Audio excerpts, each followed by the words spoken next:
Hello everybody and welcome back to the United Stand. We have some breaking news and it is that Manchester United are preparing their bid for Rasmus Højlund, their first official bid. And this isn't coming from any old source, it's coming from Fabrizio Romano himself.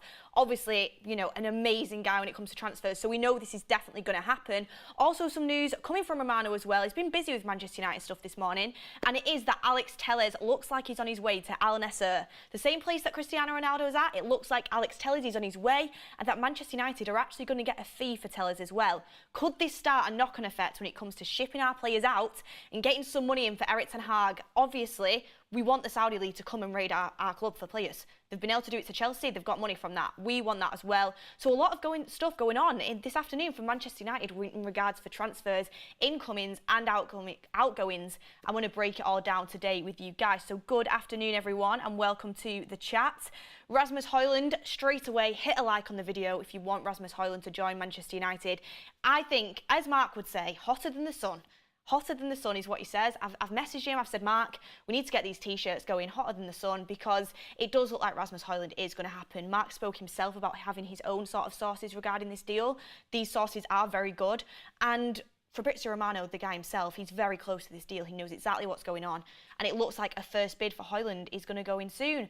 Some would say a bit of Murto madness. I wouldn't, because I still don't think John Murto's good enough. But Mount, Onana, Højlund, it depends when this deal happens and how long it takes for me to assess the transfer window. It's all about the timings of this.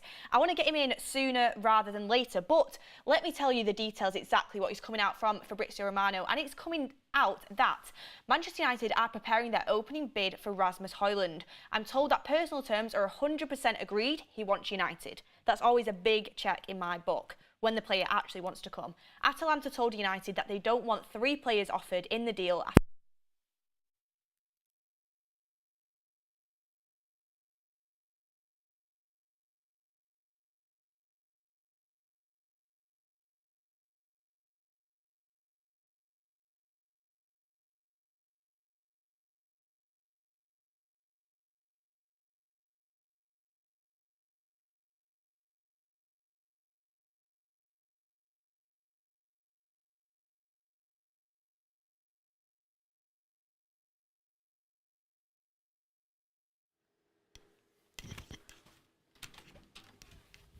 Is the mic still on?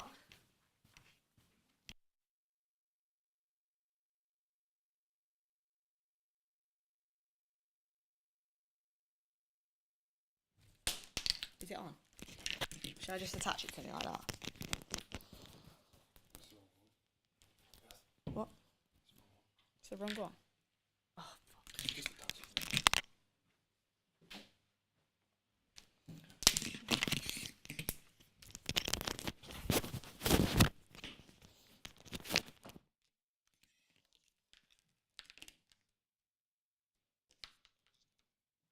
Hello everyone, am I back? Am I back? Am I back, Ryan?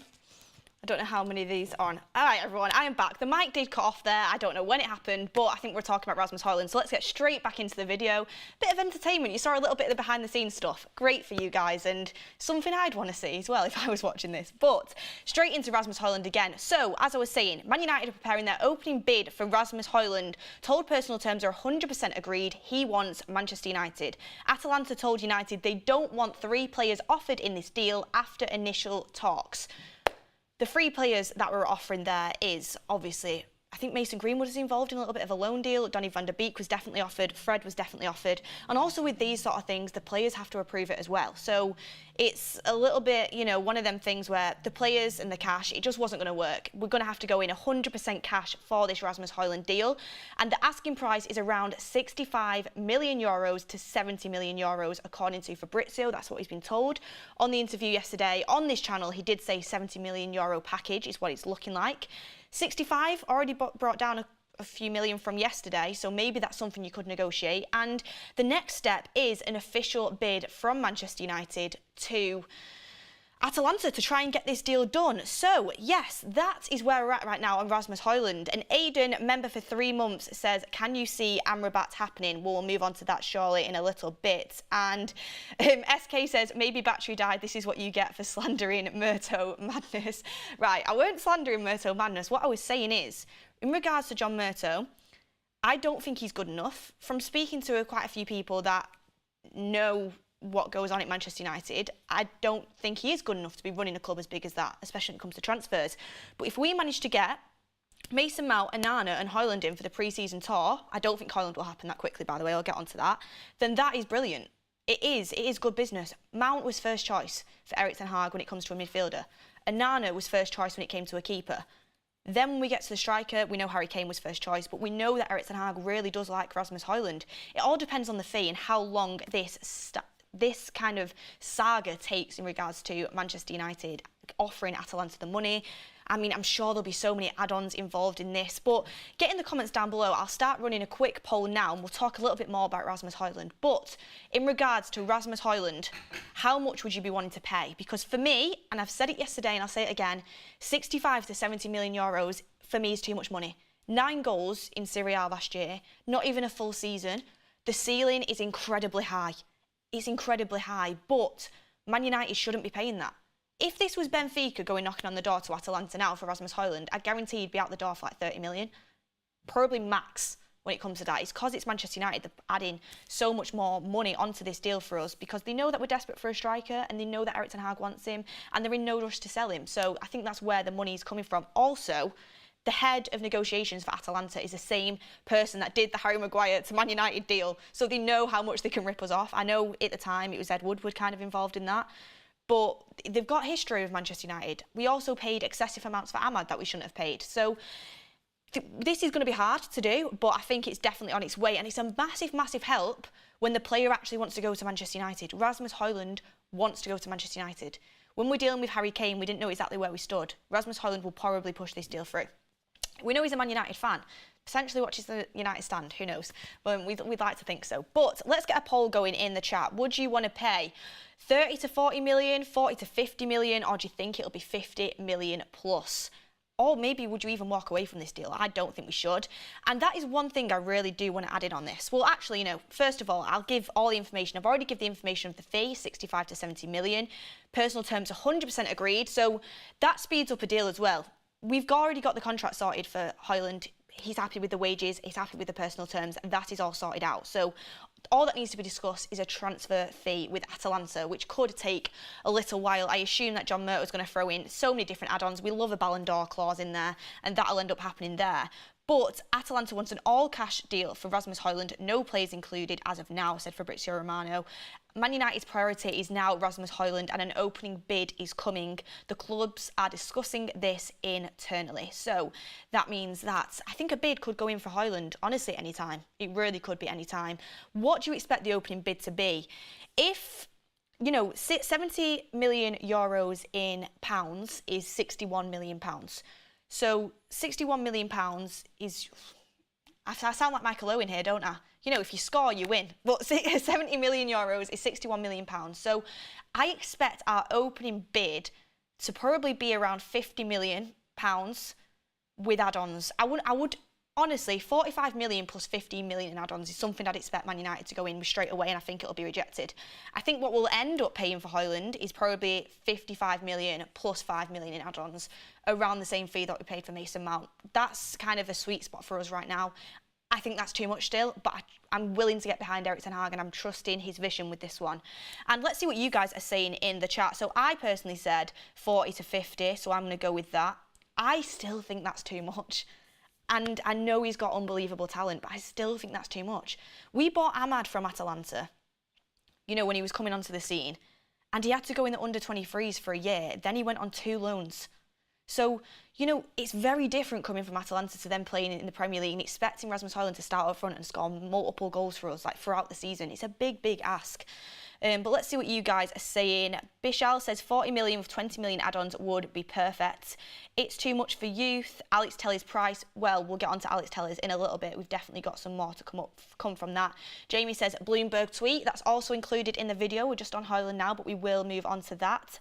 And James Atherton says 40 million plus 10 mil add-ons. 9 goals, he looks good, but the Prem crumbles some of the best. This is what I mean. La Liga and Atalanta is very different from the Prem. And I know Mark spoke this on this morning's show about we are shopping in the market of Serie A. It does seem like that. We're going for Amrabat, obviously Onana, Højlund. Like, we are looking in that window. And I don't want this to come across as if I'm not excited for Højlund, because I really, really am. Because I trust Erik ten Hag. Erik ten Hag, you know, a lot of people question the Mount signing. I always liked the Mount signing, but I understood why people questioned it. But the manager clearly sees something in Rasmus Højlund, because he's pushed this deal through. It was Kane. And then we were debating, obviously, between Højlund and Muani. They were kind of our second and third choices. We've gone fully with this Højlund deal now, and it looks like we're fully going with this. Erik ten Hag is obviously give it the green light. So I trust him on this. I'm hoping that Benny McCarthy, we know how good he's been with the likes of Rashford and, you know, helping them forward players. I'm hoping Benny McCarthy can work with Højlund and he can excel very, very quickly.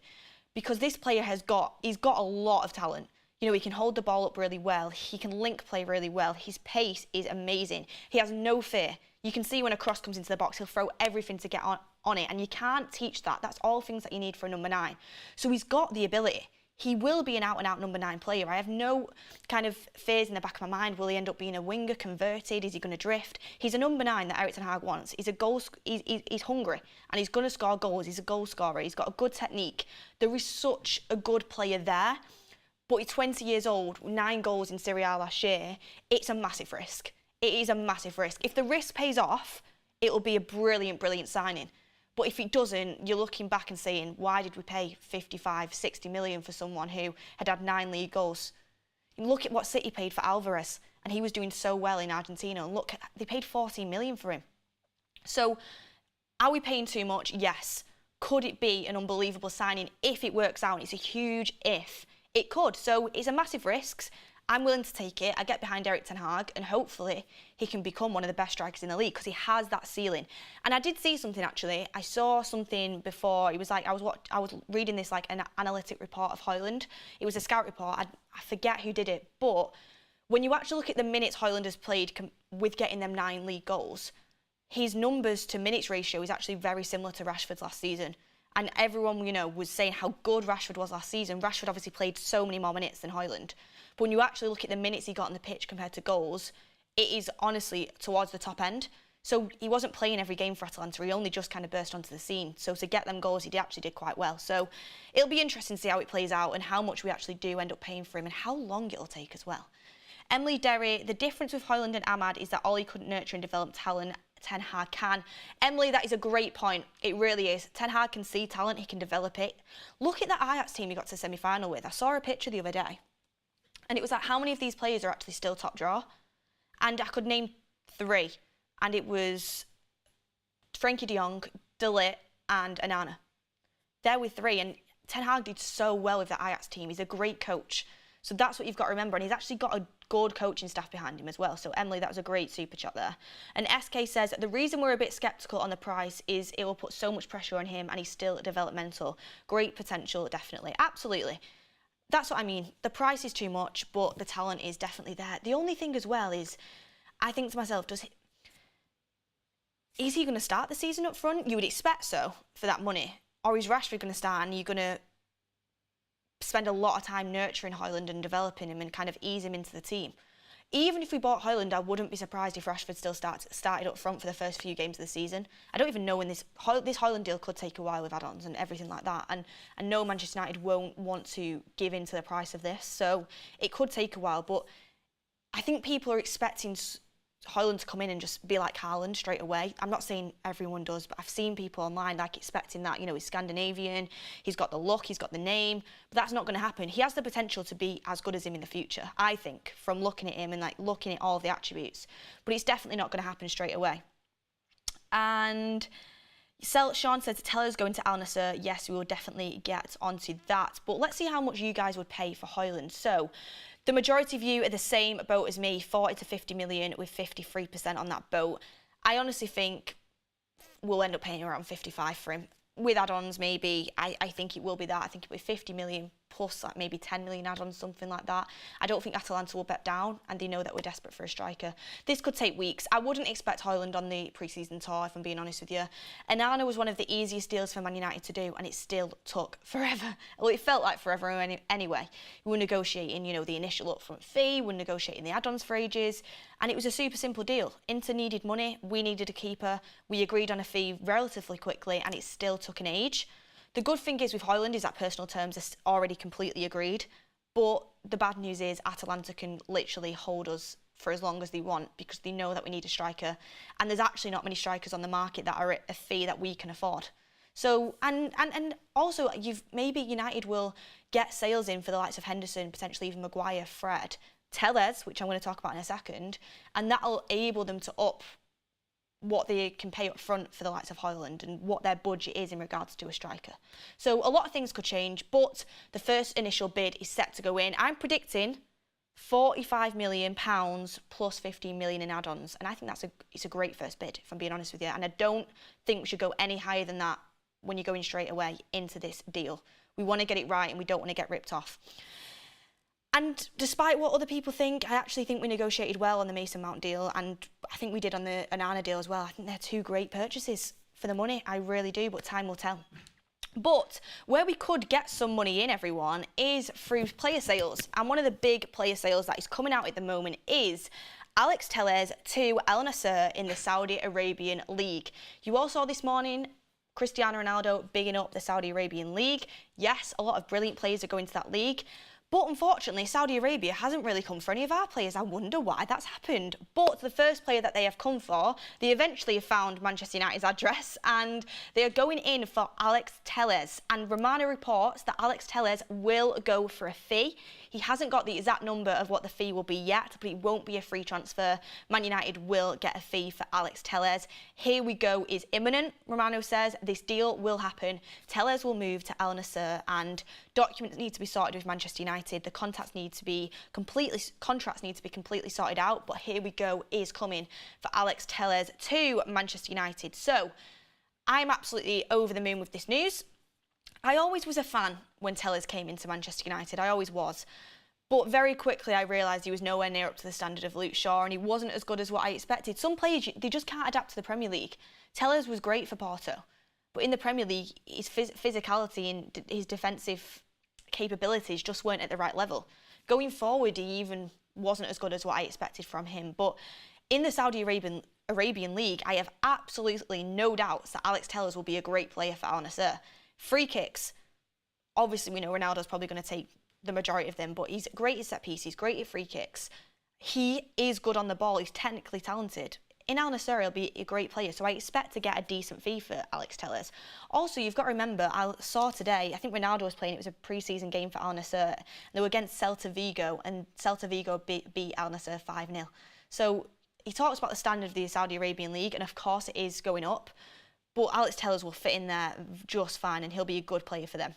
And what price, though, do you think we can get for Alex Telles? Because I'm sorry, but if Fabinho's going to go for 40 million, I expect 20-25 million for Alex Telles. I don't think he's worth it. I think Alex Telles is worth about 10 mil, max. I also said I'd let him go for free, just to get him out the door, because I really want to get rid of the deadwood. But when you're looking at getting funds in for Manchester United with the Saudis, we know how much money they've got. They really should be pushing for a very decent fee when it comes to Alex Telles.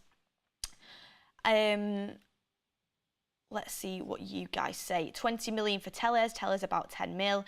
I expect it to be within the 10 to 20 mil region. I don't think he's worth it, but I think Saudis can pay it, because I don't think Fabinho's worth 40 million in a million years. I know Fabinho's, you know, he's got years left on his contract and stuff like that, but he's nowhere near worth 40 mil. Did you see his season last year? Like, he's not. So if that's willing to be paid, you've got to kind of value your players at that kind of level. But I'll tell you what it exactly was said on this topic. And it was breaking, Al-Nassr are closing in a deal to sign Alex Telles from Manchester United. Here we go soon. Alex Telles doesn't join Al-Nassr on a free transfer, told Manchester United will get a fee for the Brazilian. More clarity on the exact number after documents checked today. So it'll be very interesting to see what the fee is we get for Telles. Whatever it is, I think it's a great deal. You get Telles off the books and out of the club, because you look at the left-back situation, you have Luke Shaw, you have Tyrell Malacia, and then after that, I think you have Alvaro Fernandez, actually, especially looking at the pre-season game. Alvaro Fernandez got the nod over Brandon Williams in the first half, which was where the strongest team was. So you've got Alvaro Fernandez, who is a youthful player coming through, who probably will go out on loan again. But you can tell there's talent there and there's a future there. 29, 30-year-old Alex Telles, who, you know, I didn't like the way he acted surrounding Sevilla in the Europa League anyway, if I'm being honest with you. What he was posting on social media, I didn't like it. You're a Man United player at the end of the day. I know you're on loan, but I just didn't like the way he went about things. And he's not good enough. So to get him out of the club is a very big plus from me. And any fee that we can get that can go towards future deals, such as Rasmus Højlund, Amrabat. You know, we might even look at potentially bringing in, I think we will be looking at bringing in that second choice keeper, Suzuki. You know, that fee could literally cover what we would pay for Suzuki, because I assume Suzuki's going to be a very cheap transfer fee coming in from Japan. So all these things add up, especially when it comes to financial fair play, and hopefully it will kind of, you know, it'll be one of them things where it's a domino effect. You push that first domino, Tellers going from Man United to Saudi Arabia to Al-Nassr, hopefully they'll start looking at more of our players and we'll be able to potentially shift a few.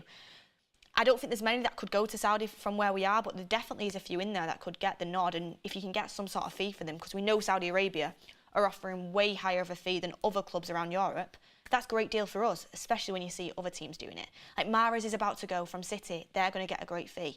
Chelsea have offloaded many players, they're going to get good fees for that. So we need to be on that boat as well. It looks like Thomas Partey might go from Arsenal. We need to be getting the money in for some players, for sure. Eric Bailly, that's another great one. I don't think you could get, honestly, it's mad because Eric Bailly, I used to love him, but I don't think you could get a mil for Eric Bailly around Europe. With Man United negotiating. If City were negotiating, you could probably get 15, like knowing them. But Alex Telles, he's very injury prone. He's not had successful loan spells. He's at a later age in his career.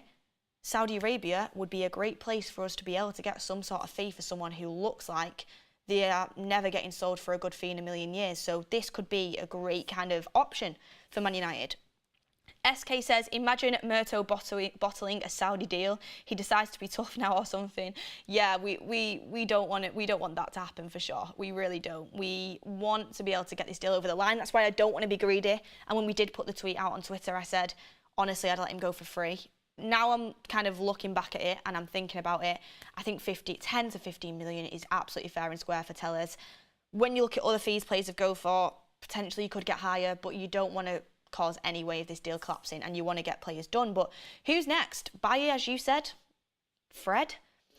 I've heard that Fred doesn't actually want to go to the Saudi League, but they're the ones that are offering the most money. And the reason why Fred hasn't made that deal yet, we were speaking to Fabrizio about it, the reason why he hasn't left United yet, even though it is going to happen, like 90% Fred's going to leave, is because he's waiting for other clubs to come in and he'd like to stay in the Premier League. Fulham aren't offering enough money. Galatasaray offered 5 million, which is honestly, I'd block the number after that. Come on.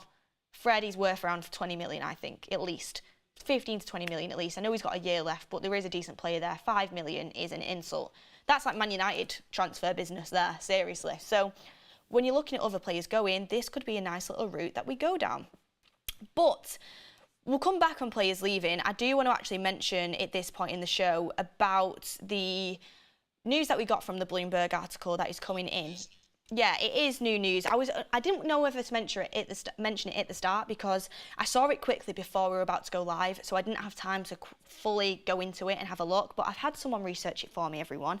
So we're bringing you this news, and it is coming in from Bloomberg, and it is coming in from, obviously, business, that the US-based Glazer family, which has owned Manchester United since 2005, is expected to decide on a sale imminently or opt to hang on to the club. So it is coming in from that source. That source has been very good in the past. Bloomberg is very reliable and they wouldn't put out this information if they didn't have it. It is new information, so this is just coming out now. What I would say about this is it's not anything that we don't already know. We know that a decision needs to be made. We know that the Glazers are going to need to make that decision, I think, before the season starts, because we have this going into the season. It's going to be outrage from the fans. There's going to be so many protests. It's going to be so disruptive to Erik ten Hag at the start of this season. Some would say, and myself included, that the Glazers probably don't care because they've had this for years and all they're bothered about is money. We know that. But I think a decision is going to need to be made imminently and plans are going to need to be put in place imminently. And that is what is coming out. Imminently as well, if you actually look it up in the dictionary. I've had to look up a few words up in the dictionary recently. infamous is another one. If anyone saw the show yesterday, I had an absolute nightmare with that one, didn't I? But imminently means it will happen soon. So one thing I don't like in that statement is opt to hang on to the club. We've heard this come out quite a few times recently. The Glazers might well choose to stay. We had Simon Stone on. They could still choose to stay. Ben Jacobs, they could still choose to stay. That is a real possibility. Many people that are close to this deal, or as close as you can get, because everything is very hush-hush, and Sheikh Jassim especially likes to keep things very quiet. The Rain Group are handling this very privately.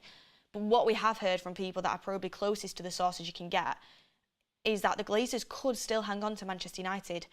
And how terrible would that be going into the start of the new season to have that news burdened onto you? We're about to get really excited for a new season. You know, despite the fact that I don't think we handle our transfer business very well, and I still think Mason Mount took too long. I think our outgoings have been a shambles. We haven't got the outgoings done quick enough. And I do think Onana did take too long. There is no taking away from the fact that Mount and Onana, for the prices we got them for, are very, very good deals. Very good deals. And the players that Ten Hag absolutely want, and they're coming into this first team. They're not a squad player. They're coming into this first team now, and they're going to improve our starting 11. Højlund is a player that Ten Hag really wants. If we get him for a good price, that's a good bit of business. We are going for Ten Hag's priorities. So far, the transfer window for me, it's a very mixed opinion. I think we could have handled things better, but regarding fees and players, I think we've done very well so far. I'm going to be honest. Do I think we're holding on to players too long, and do I think our planning has been completely poor and outgoing should have been done way earlier? Henderson should be at Forest by now. The way we handled De Gea was terrible. Fred should be gone. Donny should be out the door. We should have handled outgoings better. Elanga, many people interested in Elanga. That should have been done. Players should have been clear. Maguire should have been spoken to Ten Hag months ago, in my opinion, not now. So these things have been delayed. So it's a very mixed opinion on the transfer window for me. But as overall, looking at previous transfer windows that Man United have done, I actually see this going in quite a good direction, especially if you do end up with Fred going, Henderson going for a good price. Maguire, I think, will leave. Despite what people think, I think he will end up going.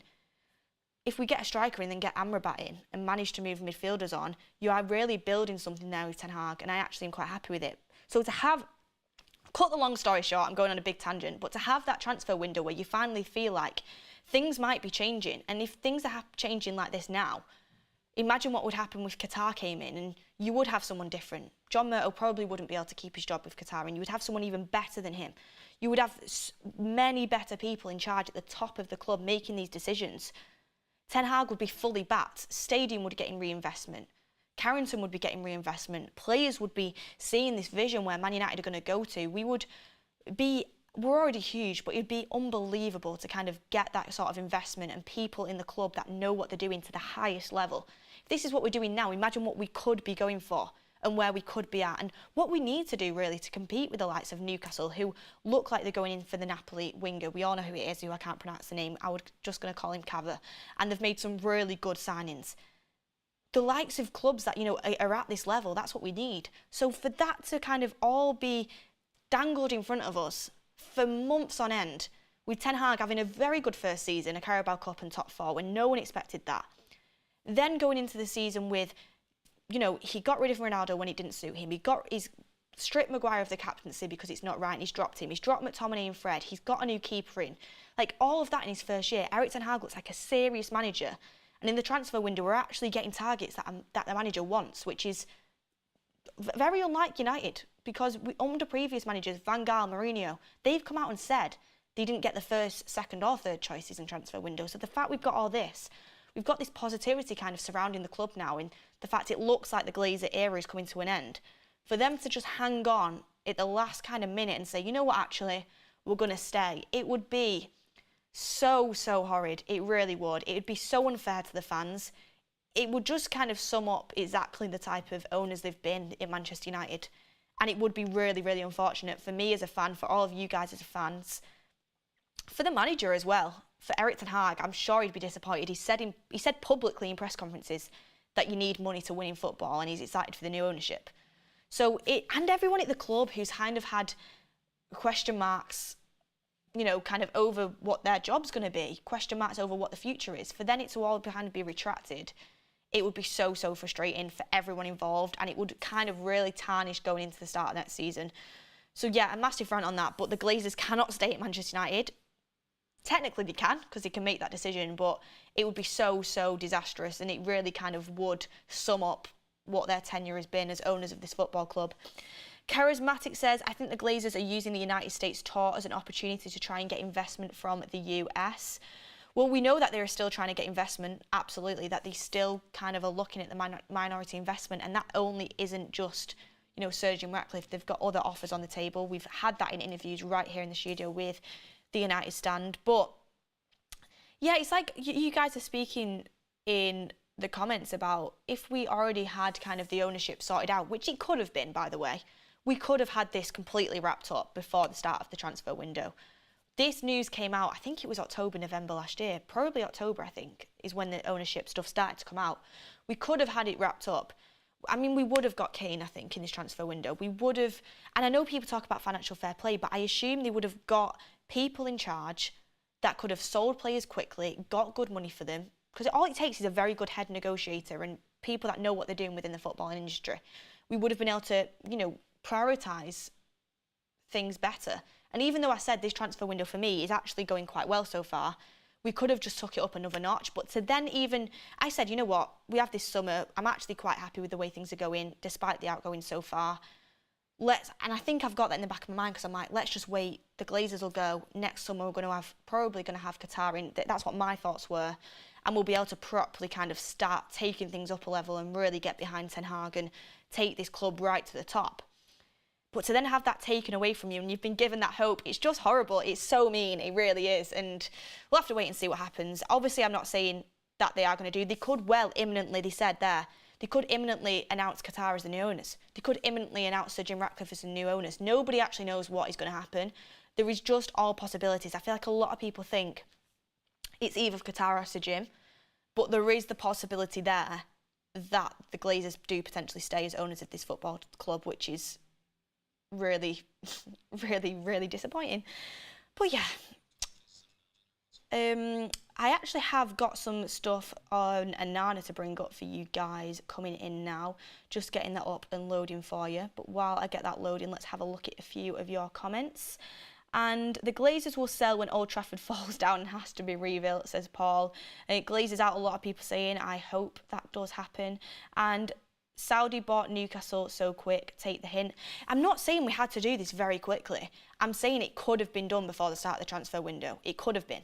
I get why it hasn't happened, because they do want to get the best price and they are kind of really getting down to minute details. They want the best price.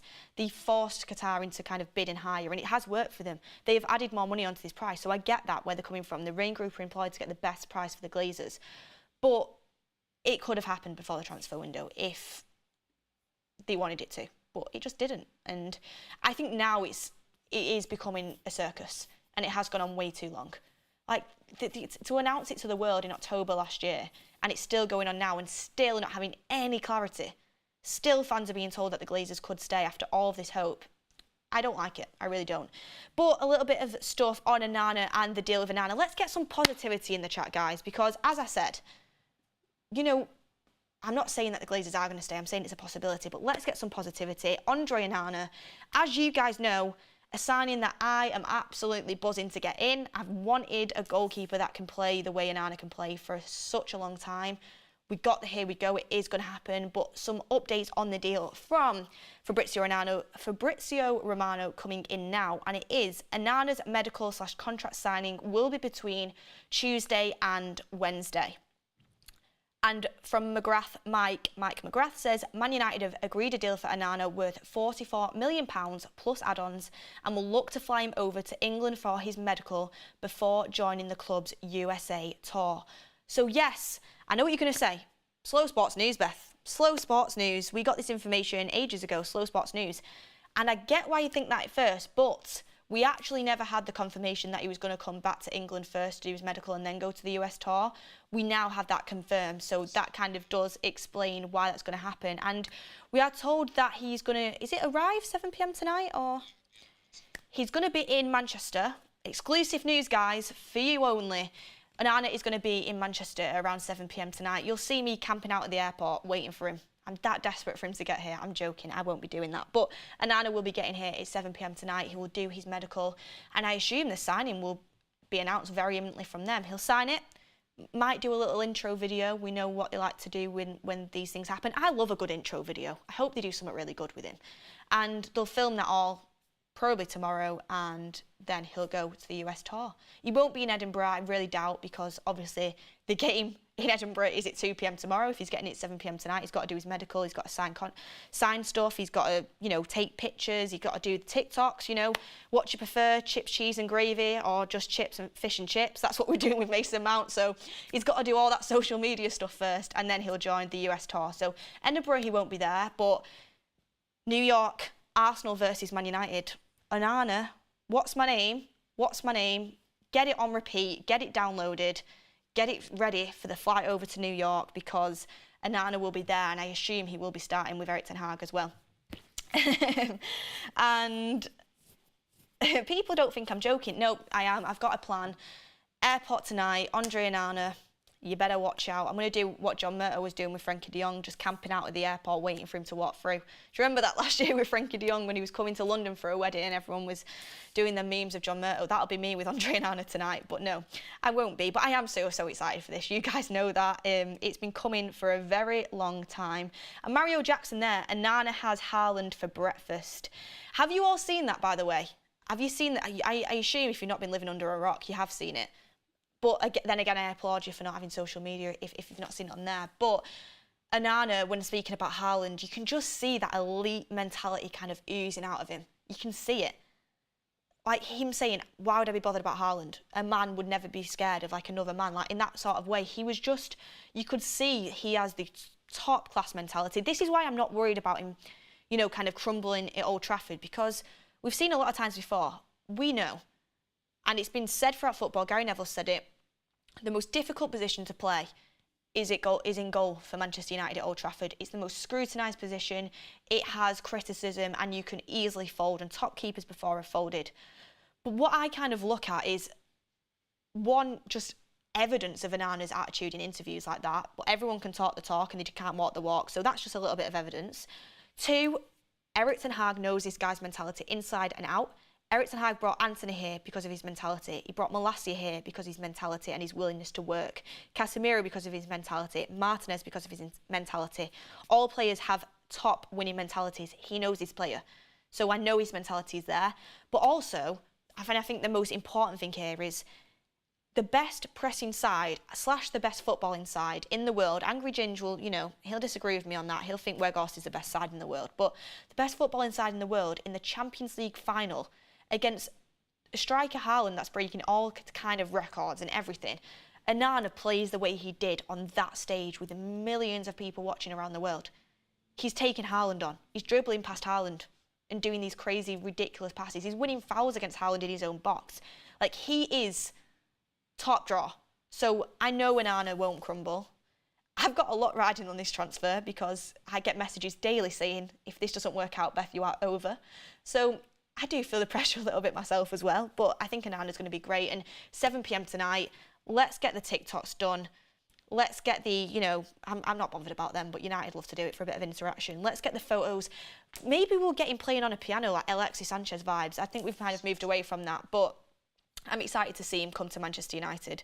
Ashley Soma says, do you think Rasmus is better than Alvarez as a second striker at City? He struggled, but we're making a young striker our main starting striker. Again, it's a brilliant super chat. Earlier I did mention in the chat that it's crazy to me that we're paying probably, well, we're being asked to pay 70 million euros for Højlund. I think we'll pay probably around 55 to 60 million pounds. Way too much money for a 20-year-old with 9 goals in Serie A and not even a full season. Way too much. Zero guarantees with that. Ability and everything is there, but there's zero guarantees. Alvarez was doing very well in the Argentinian league, very well. Ralph Rangnick said to get him in. City paid 14 million for Alvarez, and I think at the time he was a similar age. Was he 19, 20? So similar age to Højlund. And he's coming as the second striker. Every time he's got his opportunity at City, by the way, Alvarez looks very good, and I think it's a... If he didn't have Haaland in front of him, I think he'd be definitely starting more games. I think he's a good striker.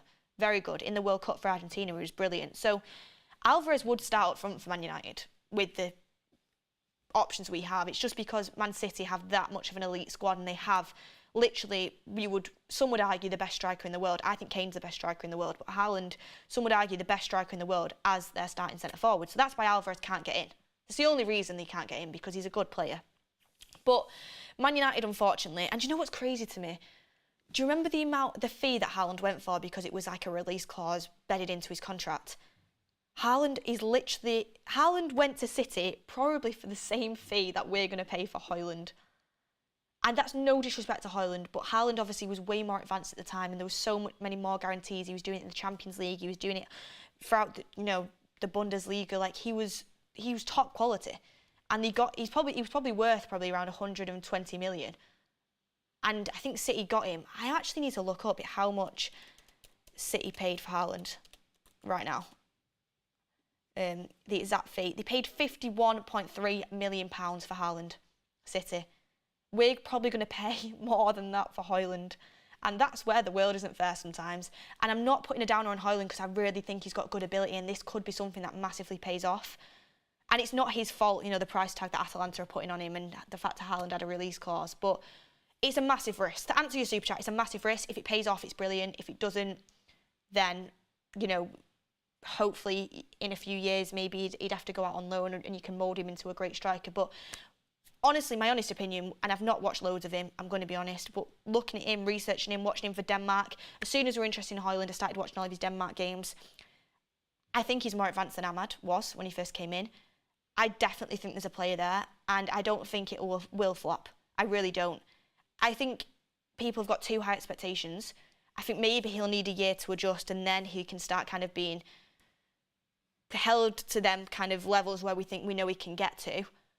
But I think next year he will play games. I think he will score goals.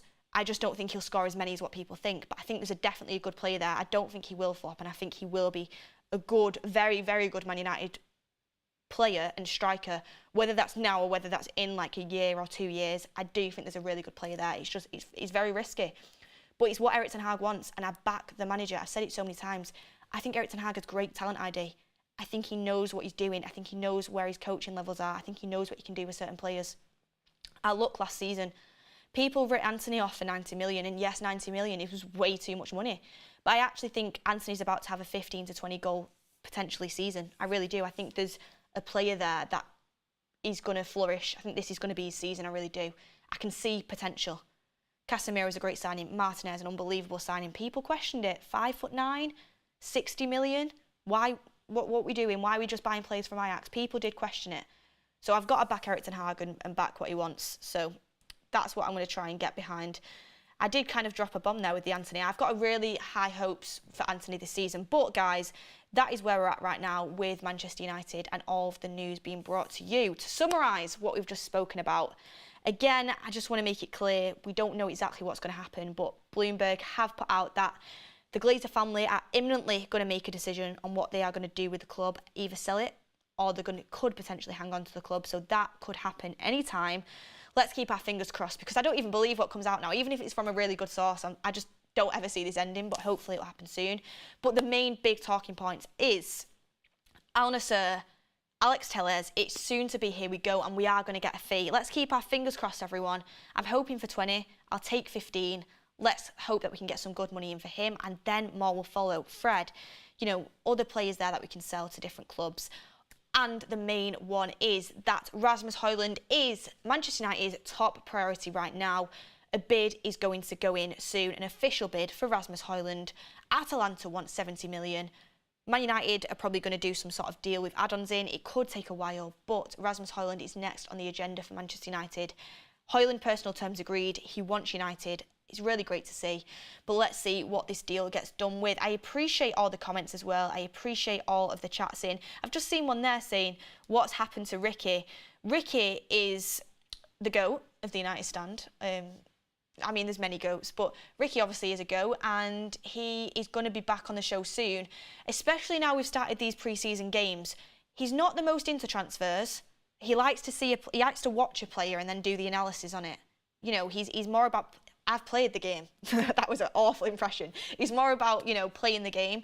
But he did tell me, exclusive everyone from Ricky, he did tell me after the match in Oslo, he watched it, he's a big fan of Mason Mount already. He said, Beth, I'm telling you, he sees the short, quick passes. It's underrated in a player. He sees the passes. He sees the quick passes. He keeps hold of possession. He likes Mason Mount so far. So the more we play on pre-season, we'll definitely get Ricky back into the show. And yeah, he goes on about 50 holidays a year, so it's hard to get him in, but we will get him for sure because he's brilliant. But thank you, everyone. I'm so excited for Edinburgh tomorrow, pre-season game. We'll be covering that on the United Stand. Make sure you check it out. Mark will be doing the watch-along. Any more breaking news we'll be bringing to you right here on the United Stand. Make sure you hit a like on the video. Tell us he's going. We're getting money for him, and Højlund bid is going in.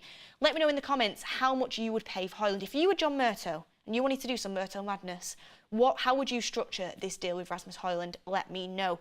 But thanks for watching, everyone, and joining me this afternoon. Have a great evening, and I'll see you on the next one.